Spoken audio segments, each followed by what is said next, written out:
My name is Grace, and I'm 32 years old. Last month, I threw what I thought would be the celebration of my life at the Ritz Carlton ballroom. 300 guests, a jazz band, champagne flowing like water. I had finally made it as senior marketing director at a Fortune 500 company, and I wanted my family to see that their little Grace had succeeded beyond their wildest dreams. But standing there in my custom Parisian gown, watching red wine drip from my hair onto the marble floor while my parents applauded my public humiliation, I realized some dreams turn into nightmares faster than you can say, "Happy birthday." That night changed everything I thought I knew about family love and what it means to deserve respect. Before we dive into this story, I'd love to know where you're watching from. Drop your city in the comments below, hit that like button if you've ever felt overlooked by your own family, and don't forget to subscribe because trust me, you'll want to hear how this ends. Now let me take you back to that devastating night and show you how sometimes the worst moment of your life becomes the best thing that ever happened to you. Growing up as the youngest of 3 kids, I always lived in the shadow of my older sister Stephanie. At 35, she was everything my parents wanted in a daughter. Beautiful, charming, effortlessly successful. While I struggled through college working 2 jobs to pay my tuition, Stephanie glided through life with everything handed to her on a silver platter. "Why can't you be more like your sister?" became the soundtrack of my childhood. When I brought home a minuses, they asked why Stephanie got straight A's. When I made the varsity tennis team, they wondered why I wasn't captain like Stephanie had been. Every achievement I earned felt diminished by her mere existence. But now, at 32, I had something to prove. After years of grinding 12-hour days, networking events, and weekend conferences, I had finally landed my dream position as senior marketing director. The promotion came with a 6-figure salary and respect I had never experienced before. My CEO personally congratulated me, calling me the future of this company. For the first time in my life, I felt worthy of celebration. So I decided to throw myself the kind of birthday party I had always dreamed of, but never dared to have. I rented the grand ballroom at the Ritz Carlton, the same venue where Fortune 500 companies held their annual galas. The cost was $25,000, but I had saved every penny working toward this moment. I sent out engraved invitations to 300 people. Colleagues, college friends, extended family, and of course my immediate family. I hired a professional jazz quartet, a renowned photographer, and even had custom centerpieces flown in from Los Angeles. This wasn't just a birthday party. This was my declaration that Grace had finally made it. The menu featured lobster bisque, filet mignon, and a 7-layer chocolate cake that cost more than most people spend on their entire birthday celebration. I wanted everything perfect because I knew this would be the night my parents finally acknowledged that their youngest daughter had exceeded all expectations. When I asked Stephanie to help with the planning, she declined with a dismissive wave. "This whole thing seems a bit over the top, Grace. Are you sure you're not trying too hard?" Her words stung, but I pushed them aside. This was my moment, and I wasn't going to let anyone dim my shine. The weeks leading up to the party, I felt a kind of excitement I hadn't experienced since childhood Christmas mornings. I imagined my father's proud smile when he saw the ballroom. I pictured my mother bragging to her friends about her successful daughter. Most of all, I fantasized about Stephanie finally treating me as an equal instead of the little sister who always needed guidance. I should have paid attention to the warning signs. The way my family barely acknowledged the invitation. The lack of enthusiasm when I shared details about the venue and guest list. The subtle eye rolls when I mentioned the jazz band and professional photographer. But I was too caught up in my own anticipation to notice that the people I most wanted to impress seemed the least excited about celebrating me. The night of my birthday party, I felt like a movie star getting ready for the Academy Awards. My hairstylist and makeup artist arrived at my penthouse at 3 in the afternoon to begin the transformation. I had purchased a custom silk dress from a boutique in Paris, deep emerald green with intricate beadwork that caught the light with every movement. The price tag of $3,000 made me wince, but I told myself I deserved to feel beautiful on my special night. As I looked at myself in the full-length mirror, I felt more confident than I had in years. The woman staring back at me looked successful, elegant, worthy of celebration. This was the Grace I had always wanted to be, and tonight everyone would see her. The guests began arriving at 6:30, and my heart soared as I watched the ballroom fill with people who genuinely cared about me. My CEO arrived early, bringing his wife and personally introducing me to several board members who had attended as his guests. "Grace is the kind of leader this company needs more of," he announced to anyone within earshot. My college roommate Sarah had flown in from Chicago specifically for the party. "I wouldn't miss this for the world," she had said when I called to invite her. Seeing her familiar face in the crowd of well-dressed guests made everything feel real. This wasn't just some elaborate fantasy. People I respected and admired had taken time from their busy lives to celebrate me. The jazz quartet I had hired was magnificent, filling the ballroom with sophisticated melodies that made conversation feel elegant and important. Servers moved through the crowd offering champagne and hors d'oeuvres, while the photographer captured candid moments of laughter and celebration. Everything was unfolding exactly as I had envisioned. But at 7:15, I started glancing toward the entrance with growing anxiety. My family was supposed to arrive at 7, but there was no sign of them. The ballroom was nearly full, conversations were flowing, and my parents were nowhere to be seen. I tried calling my mother's cell phone, but it went straight to voicemail. Finally, at 7:45, I spotted them entering the ballroom. My relief was immediately replaced by disappointment when I saw their expressions. My father looked around the elegant space with what I could only describe as mild disapproval. My mother wore the same face she made when she encountered something she considered wasteful or excessive. "Sorry we're late," my mother said when she reached me, offering a brief hug that felt more obligatory than affectionate. The traffic was absolutely terrible. She looked around the ballroom with raised eyebrows. "This room is quite elaborate. Must have cost you a fortune." My father nodded curtly when I introduced him to my CEO, but I could tell he wasn't impressed. Where I had hoped to see pride, I saw judgment. Where I had expected enthusiasm, I found barely concealed criticism. They seemed more focused on evaluating my choices than celebrating my achievements. But the worst was yet to come. At 8:45 minutes after my parents had arrived, Stephanie made her entrance. She wore a flowing white dress that immediately caught everyone's attention, the kind of outfit that made her look like she was floating across the room. White, at someone else's birthday party. The symbolism wasn't lost on me, but I tried to push away the uncomfortable feeling creeping up my spine. "Sorry I'm late," Stephanie said breezily when she finally made her way over to me.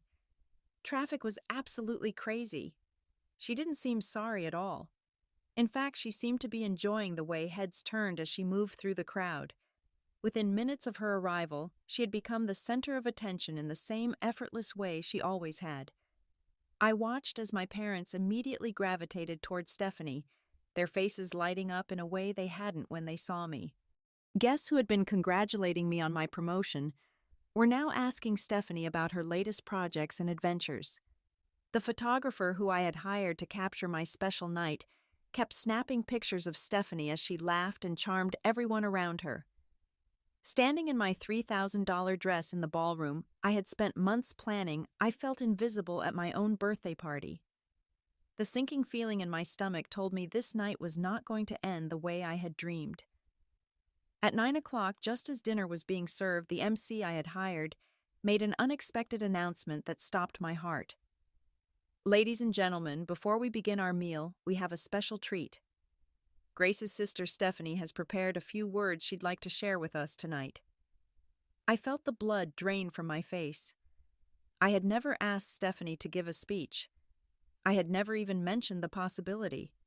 But there she was, gracefully making her way to the small stage where the jazz quartet had been performing, accepting the microphone with the kind of confidence that comes naturally to people who have always been the center of attention. "Thank you so much," Stephanie said, her voice carrying perfectly through the sound system. "I want to talk about my little sister Grace tonight."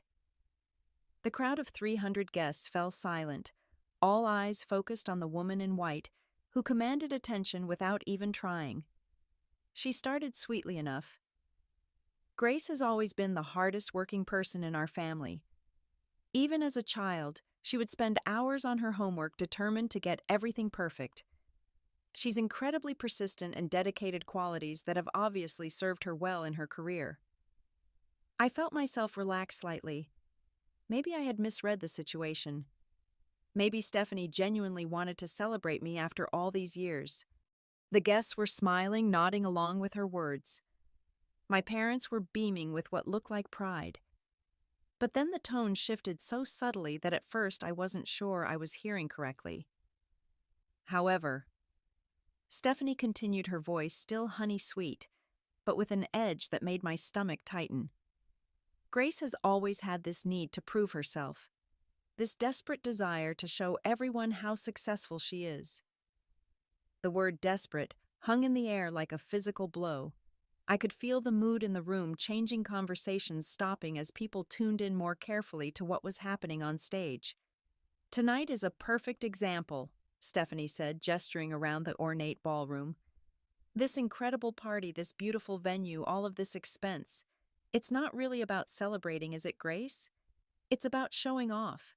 It's about proving something to people who have always loved you exactly as you are." My mouth went dry. The 300 guests were no longer looking at Stephanie with admiration. They were looking at me with something that felt uncomfortably like pity. Some were shaking their heads slightly as if they had suspected all along that my success was somehow hollow or contrived. "The truth is," Stephanie continued, her voice gaining strength and authority, "Grace has been jealous of me since we were children. And jealousy makes people do desperate things. It makes them throw elaborate parties they can't really afford. It makes them brag about promotions and salaries and penthouse apartments because they're trying to fill some kind of void inside themselves." I wanted to run. I wanted to disappear.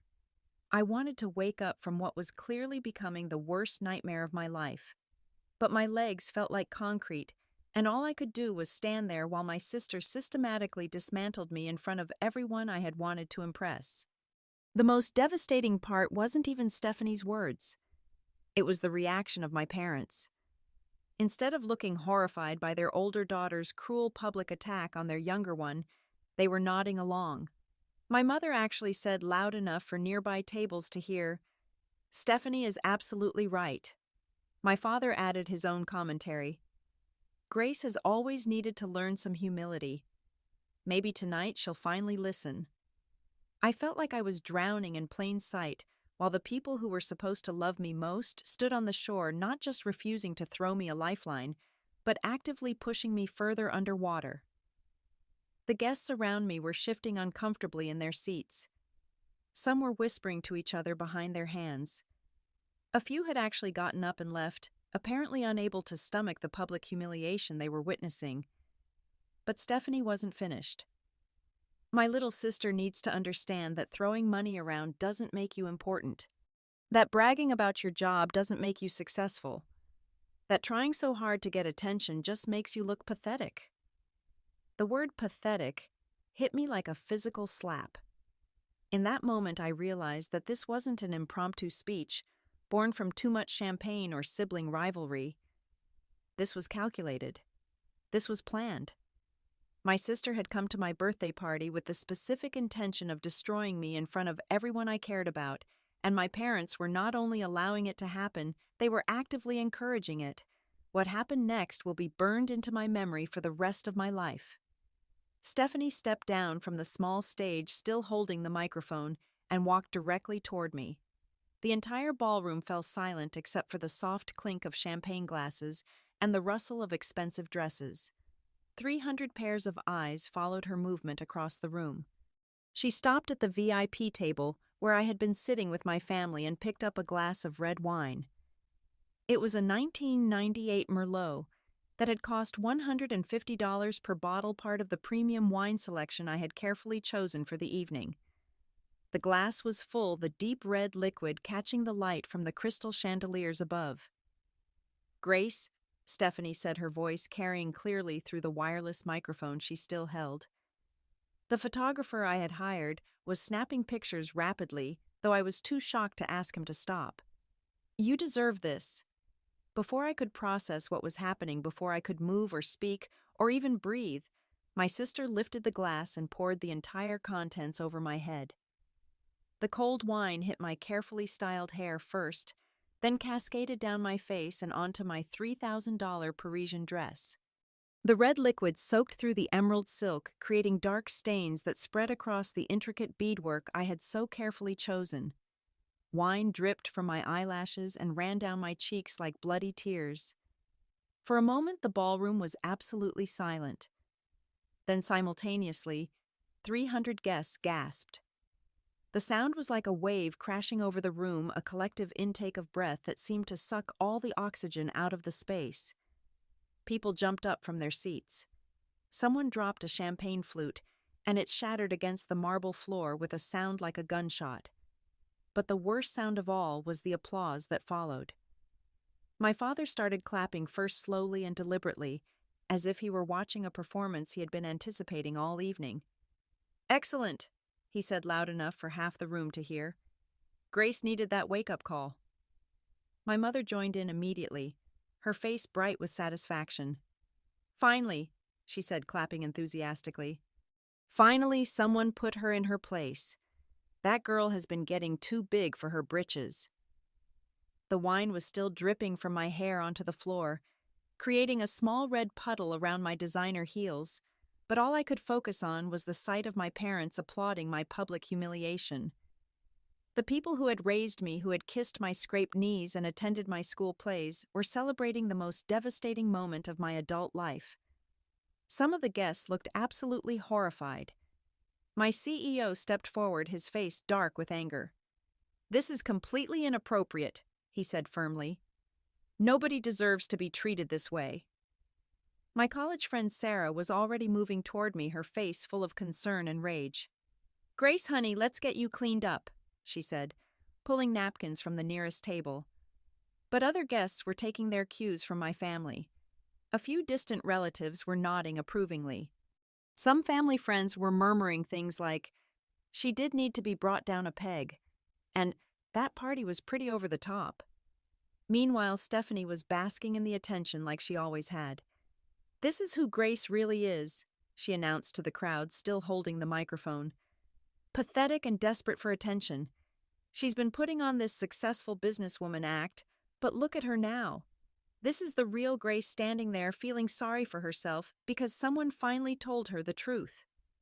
I stood there, wine-soaked and humiliated, unable to form words or coherent thoughts. The woman I had been an hour ago, confident in her emerald dress and proud of her achievements, felt like a stranger. In her place was someone I barely recognized, someone small and wounded and utterly alone despite being surrounded by 300 people. "Why," I finally managed to whisper, my voice barely audible even to myself. "Why would you do this to me?" Stephanie smiled. The kind of satisfied smile someone wears when they've been planning something for a long time, and it's finally come to fruition. "Because you needed to hear the truth, Grace, and because watching you pretend to be something you're not was getting embarrassing for all of us." I looked at my parents, searching their faces for any sign of remorse or love or basic human decency. Instead, I found confirmation of everything I had suspected but never wanted to believe. "And you think this is right?" I asked them, wine still dripping from my chin. My father shrugged as if we were discussing the weather. "Sometimes tough love is necessary, sweetie. You've been living in a fantasy world, and it was time for someone to bring you back to reality." Standing there in that ballroom, soaked in wine and surrounded by the wreckage of what was supposed to be my perfect night, something fundamental shifted inside me. The Grace who had spent 32 years trying to earn her family's approval died in that moment, and someone entirely new was born. I looked around the room and saw exactly what I was dealing with. About half the guests had already left, unwilling to witness any more of the cruelty they had just seen.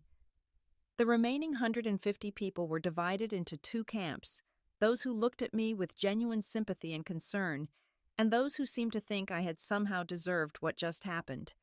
The people in my corner were telling, My CEO and his wife looked disgusted by my family's behavior. My college friends were gathering around me like a protective barrier. My work colleagues were shaking their heads in disbelief. These were successful, intelligent people who recognized abuse when they saw it, regardless of whether it came from family members. The people who approved of Stephanie's actions were different. They were the relatives who had always whispered about my ambitions behind my back, the family friends who had made subtle digs about my fancy job and expensive lifestyle, the people who had never wanted me to succeed in the first place. In that moment of crystal clarity, I realized I had been trying to win approval from people who were never going to give it to me. Not because I wasn't good enough, but because my success threatened their narrative about who I was supposed to be. I wiped the wine from my eyes and stood up straighter. When I spoke, my voice carried clearly across the ballroom without needing a microphone. "Thank you all for coming to my birthday party tonight," I said, addressing the entire room. "I want everyone here to remember this moment very clearly, because this is the last time you will ever see me with this family." My mother immediately started her usual manipulation. "Grace, don't be so dramatic. You're making a scene." My father tried his patronizing tone. "Honey, you're overreacting. Just calm down and let's talk about this like adults." But I was done being gaslighted. Done being told that my completely reasonable responses to unreasonable behavior were somehow the problem. "I have spent 32 years of my life trying to earn your love." I continued, looking directly at my parents and sister. "I worked harder than anyone I knew. I achieved more than you ever dreamed possible. I succeeded beyond your wildest expectations. And your response was to pour wine on me in front of 300 people and applaud my humiliation." The ballroom was dead silent now. Even the servers had stopped moving around the room. "I realize now that was my mistake," I said, my voice growing stronger with each word. "I was trying to win a game that was rigged from the start. Some people don't deserve a place in your life, even if they happen to share your DNA." Stephanie tried to interrupt. "Grace, you're being ridiculous. We're your family. You can't just—" "Watch me," I said, cutting her off completely. I turned to address the guests who had supported me. "For those of you who genuinely came here tonight to celebrate with me, thank you. Your presence means more than you know. The party will continue for anyone who wants to stay, but it will continue without the people who thought it was appropriate to assault someone at their own birthday celebration." Then I did something I had never done before in my life. I looked directly at the hotel security guard, who had been stationed near the entrance, and made a request that would have been unthinkable to me just an hour earlier. "Could you please escort these 3 individuals out of the building? They are no longer welcome at this private event." The shocked expressions on my family's faces almost made up for the humiliation I had just endured. Stephanie's mouth fell open. My parents looked like I had slapped them. "You can't kick us out," Stephanie sputtered, her composure finally cracking. "We're your family. You need us." "Family doesn't humiliate each other in public," I replied calmly. "Family doesn't celebrate when someone they're supposed to love gets hurt. What you are to me is strangers who happen to share some genetic material." My father tried to reassert his authority one last time. "Grace, you'll regret this decision. You're throwing away your family over nothing." "I'm not throwing away my family," I said, looking around at the people who remained in the ballroom, the ones who had stayed to support me through this nightmare. "I'm finding it." As security escorted my biological family out of the ballroom, I felt something I hadn't experienced in years: relief. The weight of constantly trying to prove myself to people who would never be satisfied was finally off my shoulders. The remaining guests seemed to exhale collectively once my family was gone. The atmosphere in the room immediately became warmer, more genuine. People started approaching me with words of support and encouragement. My CEO put his hand on my shoulder. "Grace, what just happened here says nothing about you and everything about them. I hope you know that." Sarah appeared with a hotel robe someone had found and helped me clean the wine from my face and hair. "I never liked your family," she said quietly. "Now I remember why."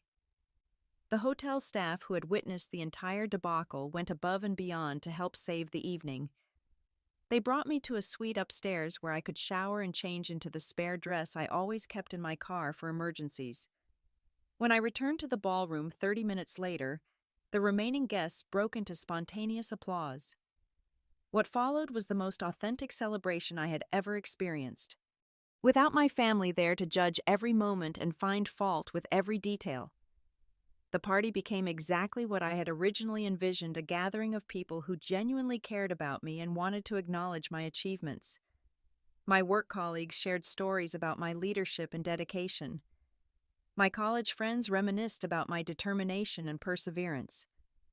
The hotel photographer who had captured the horrific moment with my sister offered to delete those images and focus on documenting the real celebration that was happening now. By the end of the night, I realized that Stephanie had done me the biggest favor of my life. She had forced me to see the truth about my family and given me the push I needed to finally break free from their toxic influence. The morning after my birthday party, I woke up in my penthouse with a clarity I had never experienced before. The events of the previous evening played through my mind like scenes from a movie, but instead of feeling devastated, I felt liberated. For the first time in my adult life, I knew exactly who I was and what I needed to do. I spent the day documenting everything that had happened. I wrote down every detail I could remember, from Stephanie's calculated speech to my parents' applause when she poured wine on me. Then I did something that would have terrified the old Grace. I posted about it on social media. I didn't share the story for sympathy or attention. I shared it because I knew there were other people out there struggling with toxic family dynamics. People who needed to hear that they weren't alone and that leaving abusive relationships behind was not only possible, but necessary for their well-being. Sometimes the hardest lessons come from the people closest to us, I wrote. Last night I learned that blood relation doesn't guarantee love, respect, or basic human decency. But I also learned that chosen family is often stronger than biological family, and that self-respect is more important than family approval. The response was overwhelming. Within hours, I had received hundreds of comments from people sharing their own stories of family betrayal and abuse. Messages poured in from strangers who thanked me for giving them the courage to set boundaries with toxic relatives. The post was shared thousands of times, reaching people all over the world who related to my experience. But along with the support came the predictable backlash from my biological family. Stephanie called my phone repeatedly, leaving increasingly angry voicemails. "How dare you embarrass us online?" she screamed in one message. "Take that post down immediately or you'll be sorry." My parents sent text after text, demanding that I remove the social media post and stop airing family business in public. When I didn't respond, they enlisted other relatives to contact me on their behalf. Cousins and aunts I barely spoke to suddenly emerged from the woodwork to lecture me about family loyalty and forgiveness. Their reaction only confirmed that I had made the right decision. Instead of acknowledging their behavior or apologizing for the pain they had caused, they were focused on controlling the narrative and protecting their reputations. They were more concerned about how they looked to strangers on the internet than how they had made me feel at my own birthday party. I blocked their phone numbers and social media accounts. I changed my phone number and informed building security that they were no longer allowed access to my apartment. I removed them from my emergency contacts at work and updated my benefits to exclude them as beneficiaries. Each step felt like removing chains I hadn't even realized I was wearing. The support system that emerged in the aftermath of that night was remarkable. Sarah extended her business trip to spend a week with me, helping me process everything that had happened. My work colleagues organized lunch dates and coffee meetings to check on me and offer encouragement. I joined a therapy group for adults from dysfunctional families and discovered that my experience was far from unique. Dr. Martinez, the psychologist who ran the group, helped me understand the dynamics I had grown up with. "You were raised in a narcissistic family system," she explained during one of our sessions. "In that system, you were assigned the role of scapegoat while your sister was the golden child. No amount of achievement or success would have changed that dynamic, because it wasn't based on your worth as a person. Learning that my family's treatment of me was part of a recognizable pattern was both validating and devastating. It meant that all those years of trying harder, achieving more, and hoping things would change had been futile from the start. But it also meant that their rejection of me said nothing about my value as a human being and everything about their inability to love unconditionally. My professional life flourished in ways I hadn't expected. Without the constant stress of trying to manage my family's disapproval and criticism, my creativity and productivity soared. My CEO noticed the change immediately and offered me the opportunity to lead a new international marketing initiative that would position me for a VP role within the year. "You seem different," he told me during our quarterly review. "More confident, more decisive. Whatever you've been doing, keep it up." What I had been doing was learning to trust my own judgment instead of second-guessing every decision based on what my family might think. I was sleeping better, eating better, and enjoying life in ways I had forgotten were possible. 3 months after my birthday party, my parents sent me a birthday card as if nothing had happened. The message inside was generic and impersonal, the kind of thing you might send to a distant acquaintance. There was no acknowledgement of what had transpired, no apology, no recognition that their behavior had been inappropriate. I threw the card away without reading it twice. Various relatives attempted to play mediator over the following months, reaching out with messages like, "Family is family," and "Life is too short to hold grudges." But I had learned to recognize manipulation tactics, and I understood that forgiveness without accountability was just enabling continued abuse. The old Grace might have caved under the pressure, might have convinced herself that keeping the peace was more important than her own well-being. But the new Grace understood that some relationships are too toxic to maintain regardless of biology or social expectations. A year later, I celebrated my 33rd birthday very differently. Instead of a grand ballroom with hundreds of guests, I hosted an intimate dinner at my penthouse for 15 people who had proven themselves to be genuine friends and supporters. The guest list included Sarah, several work colleagues who had become close friends members of my therapy group, and the volunteer coordinator from the nonprofit where I had started mentoring young women in business. The evening was filled with authentic laughter, meaningful conversations, and the kind of warmth that comes from being surrounded by people who truly know and appreciate you. There were no speeches designed to tear anyone down, no hidden agendas, no walking on eggshells to avoid triggering someone's jealousy or insecurity. As I looked around my living room at these incredible people who had chosen to be part of my life, I realized that Stephanie had been right about one thing. I did deserve something that night at the Ritz Carlton. I deserved better than I had been settling for. I deserved love without conditions, support, without strings attached, and relationships built on mutual respect rather than obligation. 2 years have passed since that wine-soaked night at the Ritz Carlton, and I can honestly say it was the turning point that changed everything for the better. As I prepare to celebrate my 34th birthday next month, I find myself reflecting on how dramatically my life has transformed since I finally found the courage to walk away from toxicity disguised as family loyalty. The professional success that followed my liberation from family dysfunction exceeded even my most ambitious dreams. Within 18 months of that devastating birthday party, I was promoted to Vice President of International Marketing, leading a team of 50 people across 3 countries. The confidence and decisiveness that emerged once I stopped seeking validation from people who were determined to withhold it made me a more effective leader than I had ever imagined possible. Last month, Industry Weekly magazine featured me on their cover as one of the rising stars reshaping global marketing. The article highlighted not just my professional achievements, but my advocacy for workplace mental health and my volunteer work with young women from dysfunctional families. When the reporter asked about my motivation for helping others navigate toxic family relationships, I told her the truth. Sometimes the people who hurt us most deeply also give us the greatest gifts. My family taught me what love isn't, and that knowledge freed me to discover what love actually looks like. The chosen family I built in the aftermath of that night has become the foundation of a life richer and more fulfilling than anything I experienced in my first 32 years.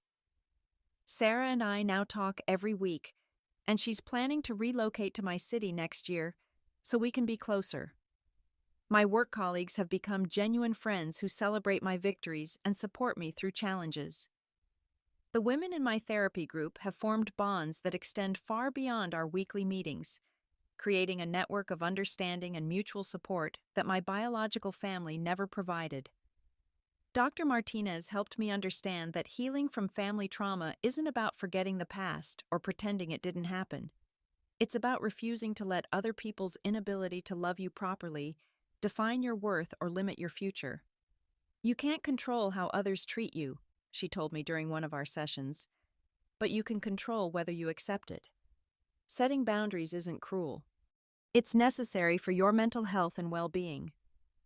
That lesson has guided every relationship decision I've made since that night. I've learned to recognize red flags early, to trust my instincts when something feels wrong, and to prioritize my own well-being over other people's comfort with dysfunction.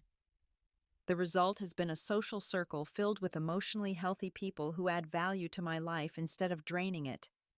The most profound change has been in how I view success and achievement.